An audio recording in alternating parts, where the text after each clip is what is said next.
It's July 28th, 2026, and somewhere in the middle of the Caspian Sea, a cargo ship just went dark. No radio chatter, no transponder signal, nothing. 1 minute, it's broadcasting its position like every other vessel on the water is required to do. And the next minute, it just vanishes off the map. That's not a glitch. That's not bad weather knocking out a satellite link. That's a ship trying to disappear on purpose. And for years, that trick worked.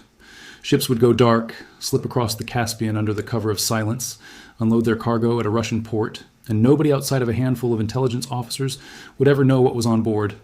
But this time, going dark didn't save it. Ukraine found it anyway, and in the early hours of July 25th, a fleet of long-range drones turned that quiet little smuggling route into a crime scene. Today, we're breaking down exactly what happened, how Ukraine tracked a ship that didn't want to be tracked, what was actually on board, and why this single strike just fused two wars that most people thought were completely separate. So let's set the scene, because the sequencing here is honestly wild. Overnight on July the 25th, Ukraine's security service, the SBU, launched a coordinated wave of long-range drone strikes deep into Russian territory and out across the Caspian Sea. On the mainland side, drones slammed into a radar system tied to Russia's S-400 air defense network near Rostov-on-Don. They took out a short-range air defense unit, they hit an electronic warfare complex, and they burned down a couple of warehouses packed with FPV drone components. That's already a rough night for Russian air defense. But the real story, the part that's about to blow up two separate conflicts into one, happened out on the water. Ukrainian drones crossed roughly 1,000 kilometers of open sky and slammed into targets in the Caspian Sea, a body of water that most people couldn't even find on a map, let alone imagine as a modern battlefield. And what they hit out there is where this whole thing gets interesting. President Zelensky came out that evening and said Ukraine had achieved, in his words, very strong results with long-range strikes in the Caspian Sea, specifically calling out vessels involved in military cargo shipments between Russia and Iran, along with a warship. The SBU followed up with a fuller target list. They named an oil platform operated by the Russian company Lukoil, a cargo ship called Port Olya 2, a dry cargo ship called Begi, and a project of 418 Molnya-class missile boat. 4 targets.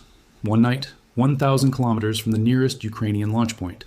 That alone tells you Ukraine's long-range strike capability has grown into something Russia genuinely has to account for now, not just along the front line, but across an entire inland sea that used to feel untouchable. Now, here's where it gets personal for Iran, because the SBU didn't just say these were random Russian cargo ships. They said both of the merchant vessels were sitting under international sanctions and had been actively used to move military cargo between Iran and Russia. And they didn't stop at accusations. Ukraine's Military Intelligence Directorate, the GUR, pulled up the receipts. According to their tracking, the Begay, sailing under a Russian flag, had made at least 11 separate calls at Iranian ports, including Amirabad, Naushar, Astara, and Anzali, constantly running back and forth to the Russian port of Astrakhan. GUR alleges that ship had been hauling ammunition, artillery shells, body armor, and helmets across the water.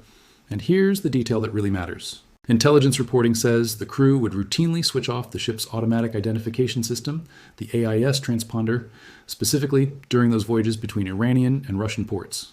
That's not an accident.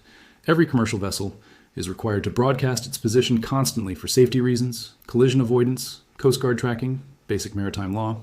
Turning that system off deliberately is a signal in itself. It tells anyone watching that whatever's happening on that ship, somebody doesn't want it seen. According to maritime tracking firm Starboard Maritime Intelligence, Port Olya 2 sent its last AIS signal on the morning of July 23rd, right around 11 a.m. at Moscow time. Begi stopped transmitting later that same day, around 7 p.m. Both ships basically vanished from the public tracking grid roughly 48 hours before Ukrainian drones found them anyway. And that's the whole story right there, isn't it? You can turn off a transponder. You can try to blend into a shipping lane that's normally full of oil tankers and grain carriers. But going dark on a system built for civilian ships doesn't make you invisible to a military intelligence apparatus that's been tracking your patterns for years. Ukraine's GUR had already logged that Begi's route, port by port, trip by trip, long before the ship ever thought about killing its signal on July 23rd. When you disappear from AIS, but you've already been mapped for months, going dark doesn't hide you.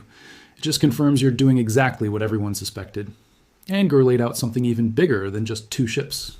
According to their intelligence, Iran's Amirabad port functions as a key node in a much larger supply chain for Iranian drones headed to Russia. The alleged route goes like this. Drones get built in Tehran, they're moved to Amirabad on the Caspian coast, they're shipped across the water to the Russian port of Makhachkala, and from there they're moved by air and by road to Russian airfields, specifically named locations in Seshcha in the Bryansk region and Primorsko-Akhtarsk in Krasnodar Krai. Those are the same airfields tied to the launch of Shahed-type drones that have been raining down on Ukrainian cities for years now. So when Ukraine hits a ship in the Caspian Sea, they're not just sinking cargo. In their eyes, they're cutting a link in a supply chain that eventually ends with a drone slamming into an apartment building in Kyiv or Kharkiv. That's the logic driving this entire operation, and it's worth pausing here to remember just how far this relationship has come. Iran has been supplying Russia with Shahed drones since 2022, and Russia has spent years adapting and mass-producing them domestically. Ukraine says it has shot down more than 44,000 of those Iranian-designed drones since the full-scale invasion began. 44,000. That number alone tells you why Kyiv treats this Caspian shipping route as a legitimate military target rather than some side story. If this whole thing is resonating with you so far, go ahead and drop a like on this one and subscribe if you haven't already, because we're about to get into exactly what Iran is claiming happened. And the two stories do not match up at all. So here's Iran's version of events, and it is a completely different picture. Tehran's foreign ministry says the ship that was struck was a civilian commercial vessel, not a military transport, and that the strike killed one sailor and injured several others. Hadi Haghshenas, the governor general of Gilan province, told Iranian media that the vessel was carrying a cargo of iron loaded from the Russian port of Astrakhan on its way to the Iranian port of Enzali. He described the route as safe and reliable, which, considering what just happened to it, might be the least accurate quote to come out of this entire conflict so far. Iran's foreign ministry called the attack hostile and criminal, and said the Islamic Republic has never involved itself in the war between Russia and Ukraine, insisting it maintains a policy of neutrality in that conflict. Tehran summoned Ukraine's chargé d'affaires in protest and condemned the strike as an act of aggression that could inflame and expand the flames of war even further, which, given that Iran is already fighting a separate war against the United States and Israel at the same time, is a genuinely wild thing to be worried about escalating. But then things get even more specific, and honestly, a little bit messy for Iran's official story. Ukraine's ambassador to Israel, Yevgen Korenchuk, spoke to Israeli media and directly contradicted Tehran's account. He said the ship Ukraine hit was carrying components for drones and missiles on their way to Russia, not civilian goods like Iran claimed. He called it a legitimate military target from Ukraine's perspective, and he wasn't shy about connecting the dots either, saying Ukraine and Israel are fighting the same enemy, just on different sides of what he called the same axis of evil. Now, we can't independently verify every claim being thrown around here. Iran says it was iron cargo on a commercial ship. Ukraine says it was drone and missile components on a sanctioned military transport vessel, with a documented pattern of switching off its tracking system, specifically during trips between Iranian and Russian ports. You be the judge on which version sounds more consistent with the actual evidence on the table. Iran's foreign minister, Abbas Araghchi, didn't just stop at diplomatic protest either. He came out and vowed retaliation, and he added a specific accusation that raises the stakes even further.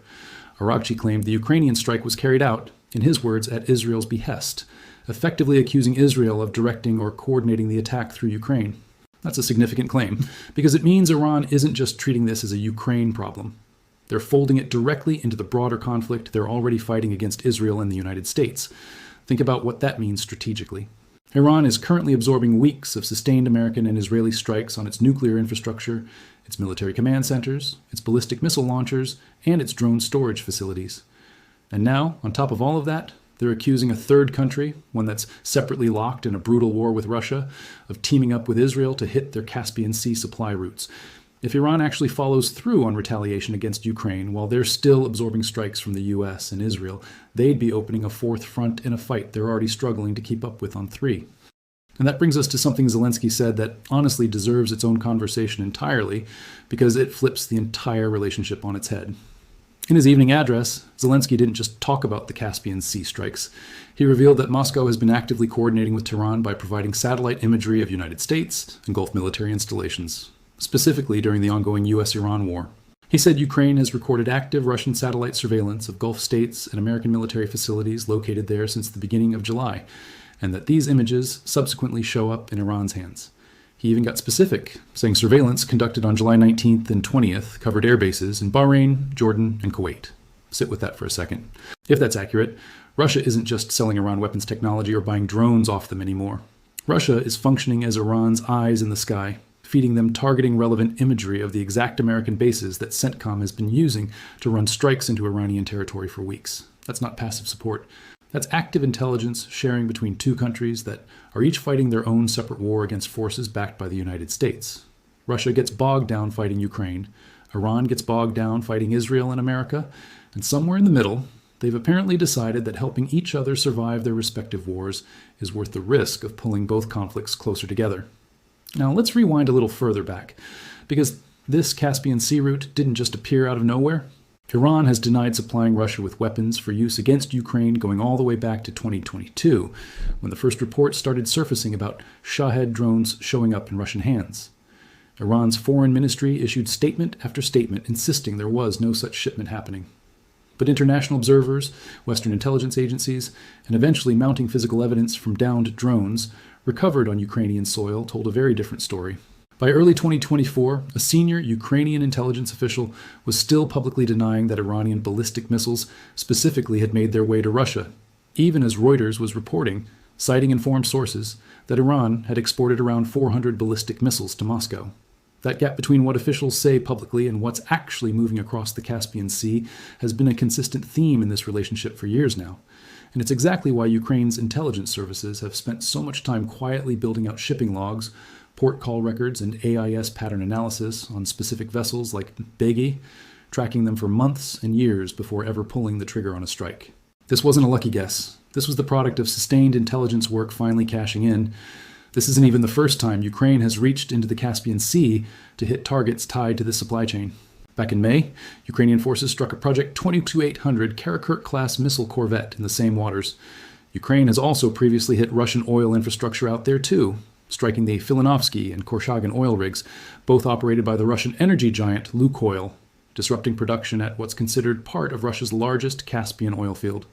So this latest wave of strikes fits into a pattern that's been building for a while, Ukraine slowly extending its reach further and further from the front lines in the west, out toward Russia's southern and eastern flanks, hitting targets that most people assumed were simply too far away and too well protected to touch. 1,000 kilometers from Ukrainian territory used to sound like a safe distance. It doesn't sound that safe anymore. Let's talk about the actual mechanics of how a ship tries to go dark and why it almost never actually works against a determined intelligence service. Every large commercial vessel is required under international maritime law to run an AIS transponder, constantly broadcasting its identity, position, speed, and heading. It's a safety system first and foremost, designed to prevent collisions and help coast guards and port authorities manage traffic. But because it's a public broadcast, it's also one of the easiest things in the world to track from the outside, using satellite receivers and open source maritime databases that any analyst, or honestly any curious person with an internet connection, can access. So when a ship wants to hide what it's doing, the first thing it does is kill that signal. The problem is, going dark creates its own signature. If a vessel reliably runs its transponder for 90% of its voyage and then consistently goes silent for exactly the stretch of water between an Iranian port and a Russian one, that pattern becomes its own kind of confession. Intelligence analysts don't need to see the ship to know what it's doing during that gap. They just need to see the gap itself, repeated over and over, trip after trip, always at the same choke point. That's precisely the pattern GUR says it documented with Begi, 11 recorded port calls at Iranian harbors, a consistent route back to Astrakhan, and AIS transmission gaps that lined up suspiciously well with the exact windows when military cargo would need to move unseen. When you combine that pattern data with human intelligence, satellite imagery, and signals intelligence, you get exactly what happened here. A ship thinks it disappeared on July 23rd. In reality, it had already been fully mapped out long before that, and going dark just confirmed the flight plan. There's also a bigger strategic angle worth unpacking here, because Ukraine striking this route isn't happening in a vacuum. It's landing right in the middle of a moment where Washington has actually been trying to rein Ukraine in on a different front entirely. Reports indicate the Trump administration recently warned Kyiv to avoid targeting non-Russian flagged vessels. This, after a series of Ukrainian drone strikes disrupted oil operations connected to the American energy company Chevron and caused broader problems for crude loading at export terminals like Novorossiysk. Problems significant enough that Kazakhstan reportedly had to cut back domestic oil production because of limited storage capacity. So there's already tension building between Kyiv and Washington over exactly how far Ukraine can push its long-range strike campaign before it starts creating unintended economic shockwaves that ripple back onto American allies and energy markets. Now, Ukraine is out here hitting Iranian-flagged and Iran-linked vessels specifically in a completely different sea for a completely different set of reasons, tied to an entirely separate war that the United States happens to also be fighting against Iran directly. From a pure strategic standpoint, you'd think Washington would be thrilled that Ukraine is choking off Iranian military supply lines to Russia. But it also complicates the picture, because now you've got Ukraine acting somewhat independently against Iranian assets at the exact same time the US is running its own massive air campaign against Iran, and neither side seems to be fully coordinating their targeting priorities in public. Let's also talk numbers for a second, because the scale of this drone relationship is easy to understate.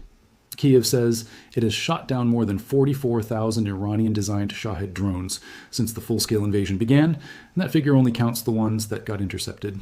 Russia has been launching these things in swarms of dozens, sometimes well over 100 in a single night, alongside cruise missiles and ballistic missiles, specifically designed to overwhelm Ukrainian air defense networks through sheer volume. Every one of those drones started somewhere, and a meaningful share of the components, guidance systems, and even fully assembled units have allegedly moved through exactly the kind of maritime corridor Ukraine just hit. So when Ukrainian officials talk about cutting a supply chain rather than just sinking a ship, that's the math behind it. It's not really about one cargo vessel called Biggie.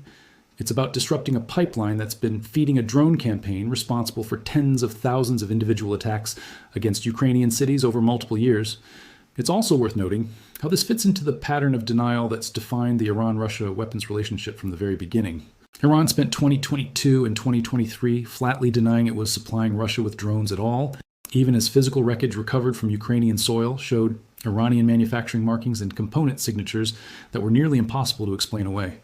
European countries eventually pushed for a formal United Nations investigation into the drone transfers.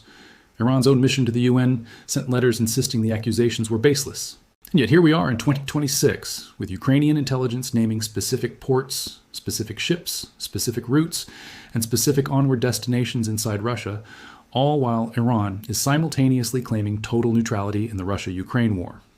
At some point, the sheer specificity and consistency of the documented pattern starts to matter more than the repeated denials. You can only insist a route doesn't exist for so long before the intelligence trail becomes the story itself. Let's talk about what this means for Iran specifically, because they're now genuinely fighting on more fronts than they can comfortably manage. On one side, they've got CENTCOM running consecutive nights of strikes against their nuclear infrastructure, their military command centers, their ballistic missile launchers, and their drone storage facilities inside Iran itself. On another side, they've got Israel conducting its own operations. And now, on a third front, they didn't necessarily plan for, they've got Ukraine reaching across the Caspian Sea and hitting the exact shipping lanes Iran has been using to keep its relationship with Russia alive and profitable. Remember, this Russia-Iran arms relationship isn't charity. Iran gets real strategic value out of it, weapons technology transfers, diplomatic cover at the United Nations, and now apparently satellite intelligence on American and Gulf military installations. Losing access to that Caspian shipping route, even partially, even just through the psychological effect of knowing your ships aren't safe out there anymore, chips away at one of the few functioning alliances Iran has left standing, while it absorbs blow after blow from the US and Israel. And here's a detail that should not get lost in all of this. Zelensky's claim about Russian satellite surveillance being fed to Iran genuinely deserves more attention than it's gotten so far. Because if true, it means the war in Ukraine and the war against Iran are no longer two separate stories running on parallel tracks. They're actively feeding into each other. Every satellite pass Russia runs over a Gulf airbase to help Iran anticipate the next American strike is a satellite pass that Russia is choosing to prioritize instead of, say, tracking Ukrainian troop movements or artillery positions on their own front line. Every drone component that gets loaded onto a ship in Amirabad and shipped to Makhachkala is a drone that could have stayed in Iran for its own war effort, but instead gets funneled toward Ukrainian cities. These two wars have been quietly resourcing each other for years. But this latest exchange, Ukraine hitting Iran's supply ships while accusing Russia of feeding Iran-American targeting data, is about as public and undeniable as that connection has ever gotten. If you're the kind of person who wants to actually understand how these conflicts connect, rather than just catching headlines out of context, this is exactly the kind of story worth sharing with someone who's been following the Iran situation, but might have missed how deep the Russia angle actually runs. Drop a comment down below too, because I want to know what you think happens next. Do you think Iran actually follows through on retaliation against Ukraine while they're still absorbing strikes from the US and Israel? Or do you think they're stretched too thin to open up a fourth front right now? Let's zoom out and talk about the broader picture here, because there's a lot of moving pieces that all connect back to this one Caspian Sea strike. Iran is currently dealing with sustained American pressure, specifically targeting its nuclear program, its deeply buried facilities, and its ballistic missile infrastructure. Every dollar, every drone, every piece of military hardware, Iran can still access matters enormously to them right now, because their options for resupply are shrinking fast. Western sanctions have already choked off a huge portion of Iran's ability to trade openly, which is exactly why routes like the Caspian Sea shipping lane through Amirabad became so valuable in the first place. It's a workaround, a way to move military-relevant cargo without going through more heavily monitored international waters or airspace that's crawling with Western surveillance assets. Losing that route, or even just having it become significantly riskier to use, forces Iran to either find new smuggling channels or accept a slower, more constrained flow of support from Russia at the exact moment they need it most. On Russia's side, this strike is a reminder that their war in Ukraine isn't confined to the trenches in the east anymore. Ukraine has spent years building out a long-range strike capability that started with modest drone attacks on airfields relatively close to the border, and has now expanded to hitting oil platforms, missile boats, and sanctioned cargo vessels 1,000 kilometers deep into what Russia probably assumed was safe, secure internal waters. That's a significant shift in the character of this war. Russia now has to worry about protecting infrastructure across an enormous geographic footprint, from the Black Sea to the Caspian Sea to targets deep inside its own territory like the radar systems and air defense units hit near Rostov-on-Don in that same overnight wave of strikes. Every additional area Russia has to defend is resources, air defense batteries, personnel, and attention pulled away from the actual front lines in eastern Ukraine. And then there's the question of what this means going forward for anyone trying to move military cargo between Iran and Russia. If Ukraine has genuinely built out the intelligence picture that GUR is claiming, tracking specific vessels, their port call histories, their AIS patterns, and their cargo profiles over months or years, then simply switching to a different ship or a different route isn't going to be an easy fix. Intelligence work like that tends to scale. If Begay and Port Olia II were mapped this thoroughly, it's reasonable to assume other vessels running the same Amirabad to Astrakhan to Makhachkala corridor are already on somebody's watch list too. Every ship that takes over this route now has to operate knowing that going dark isn't the safety net it used to be, and that Ukrainian long-range strike capability has already proven it can reach targets 1,000 kilometers from the nearest Ukrainian launch point. There's also the diplomatic fallout to consider, because Iran summoning Ukraine's chargé d'affaires and publicly vowing retaliation isn't just theater. Even if Iran can't realistically open up a full military front against Ukraine while they're still absorbing strikes from CENTCOM, there are other ways to apply pressure. Iran has proxy networks scattered across the region, from Houthi forces in Yemen to various militia groups with historical ties to Tehran, and there's always the possibility that some of that pressure gets applied indirectly rather than through a direct military confrontation with Ukraine. It's also worth remembering that Iran and Ukraine's relationship has been openly hostile for a while now, well before this specific strike. Ukraine formally designated Iran's Revolutionary Guard Corps as a terrorist organization back in February, citing both Iran's military support for Russia and its violent crackdown on domestic protests. So this latest incident isn't creating a new rivalry out of nothing. It's escalating one that was already simmering for years. Something else worth sitting with here is just how much this entire episode reveals about the limits of secrecy in modern warfare. For years, the Iran to Russia weapons pipeline operated in a kind of gray zone, officially denied by Tehran, difficult to definitively prove in public, moving quietly enough that it stayed mostly out of the headlines outside of specialist defense reporting. Ships would go dark for a few hours crossing a stretch of water, cargo would get unloaded, and life would go on. That model depended entirely on nobody having both the intelligence patience to track the pattern and the long-range strike capability to actually act on it once they found it. Ukraine now appears to have built both of those things simultaneously. The patient intelligence gathering apparatus willing to log 11 port calls over years, and the drone and cruise missile reach to hit a target 1,000 kilometers from home. That combination is exactly what turned a routine, low-profile cargo run into an international incident that's now dragging Israel, the United States, Russia, and Iran all into the same conversation about a single ship in the Caspian Sea. There's one more thread worth pulling before we get to where this all lands, and it's the Molniya-class missile boat that got hit in the same wave of strikes. That vessel isn't a cargo ship trying to sneak supplies across a border. It's an actual Russian naval combatant, armed and operational, stationed in the Caspian specifically to help secure that maritime corridor. The fact that Ukraine felt confident enough to target an active warship in the same operation as 2 cargo vessels tells you this wasn't a cautious, one-off probing attack. It was a full package strike against the entire infrastructure protecting that shipping route, the escort as well as the cargo. That's a meaningful distinction because it signals Ukraine isn't just interested in symbolic hits anymore. They're treating the Caspian Sea as an active theater where they're willing to engage naval assets directly, not just slip in, hit a soft target, and pull back. So where does this actually go from here? Iran has vowed retaliation, but is already fighting on multiple fronts against the United States and Israel. Ukraine appears confident enough in its intelligence and its reach to keep hitting the supply route if the opportunity presents itself again. Russia is now publicly accused of feeding Iran satellite surveillance on American and Gulf military installations, which, if it continues, only deepens the sense that these two wars are functionally merging into one broader conflict between a loose coalition of Russia and Iran on one side, and the United States, Israel, and Ukraine on the other, even if nobody's calling it that explicitly yet. And underneath all of it sits this quiet but massive shift in how modern warfare actually works, where a ship trying to disappear off a tracking system in the middle of an inland sea can still get found, still get hit, and still end up at the center of a story that connects a war in Eastern Europe to a war in the Middle East, in a way that would have sounded like a conspiracy theory just a few years ago. What do you think happens next? Does Iran actually retaliate against Ukraine directly, or are they too stretched thin fighting the US and Israel to open up a real fourth front? Does this push Russia and Iran even closer together, doubling down on cooperation because they both feel cornered? Or does it start to strain a relationship that was already built on mutual convenience rather than genuine trust? Let me know what you think in the comments below. I'd genuinely love to hear your take on where this goes. And if this breakdown helped connect some dots you hadn't seen put together before, do me a favor and share it with someone who's been following the Iran situation, but might have missed just how deep this Russia connection actually runs.